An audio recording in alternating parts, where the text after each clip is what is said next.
The Dead Sea Scrolls, a library hidden for 2,000 years. I mean, that title really says it all, doesn't it?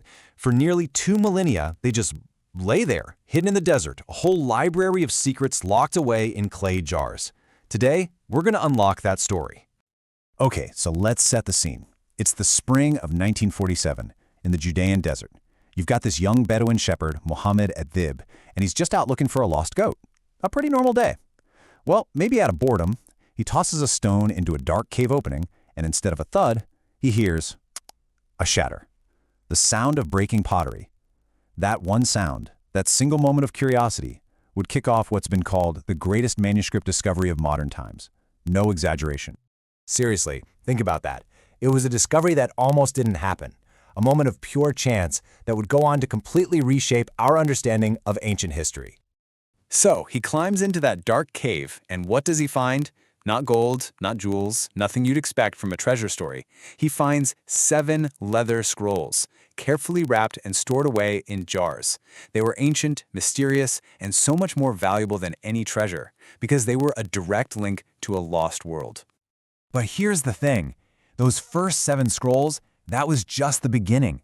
What the shepherds had stumbled upon wasn't just a few documents. It was the edge of an entire hidden library. As you can imagine, that initial find set off a complete frenzy. Over the next decade, archaeologists and Bedouin alike scoured those cliffs, and what they unearthed was just staggering. We're talking about fragments from around 800 different manuscripts. 800!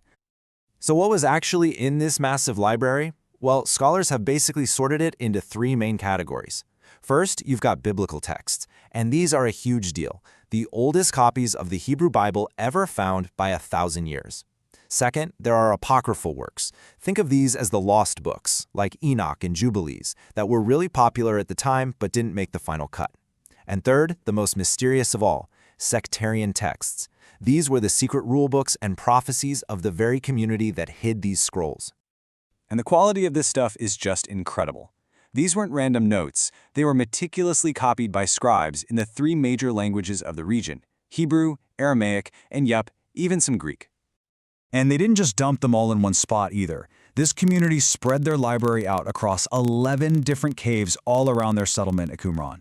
This was a deliberate act, a desperate attempt to preserve their sacred texts against some coming threat. So this brings us to the central mystery, right? Who were these people, and why did they go to such incredible lengths to hide their entire library? I mean, who were these devout, dedicated scribes living out on the edge of the world? Well, luckily for us, the texts themselves give us some major clues. The leading theory, and the one with the most evidence, points to a Jewish sect known as the Essenes. They were a pretty well-known group, mentioned by ancient historians like Josephus and Pliny the Elder, who described them as pious, living communally, and intentionally separating themselves from mainstream society. But here's where it gets interesting. The Essene movement wasn't all one thing. The scrolls actually reveal 2 pretty distinct lifestyles. On one hand, you have the monastic brotherhood right there at Qumran.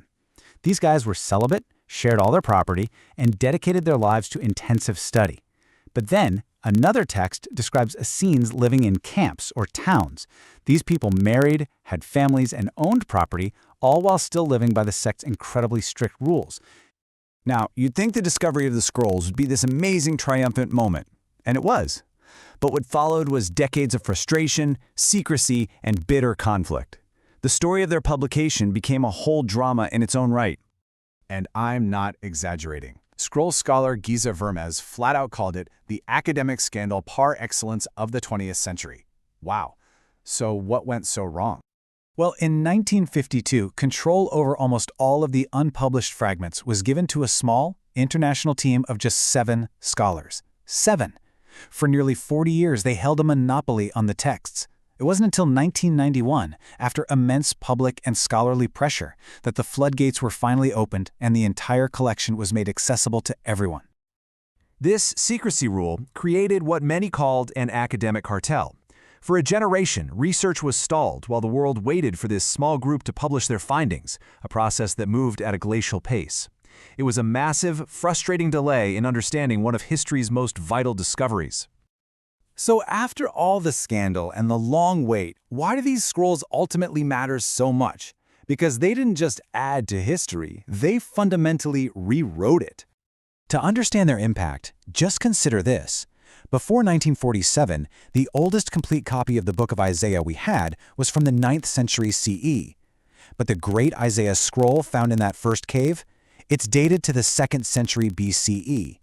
In a single discovery, we jumped back over 1,000 years in the history of the biblical text, just like that.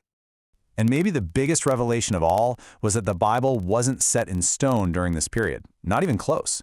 The scrolls show a remarkable diversity. Different versions of the same biblical books existed side by side. It was a time of incredible textual fluidity, long before a single standardized version became the norm. So ultimately, the scrolls are more than just old manuscripts. They're a time machine. They give us this direct window into the dynamic, diverse world of Judaism right before the destruction of the Second Temple.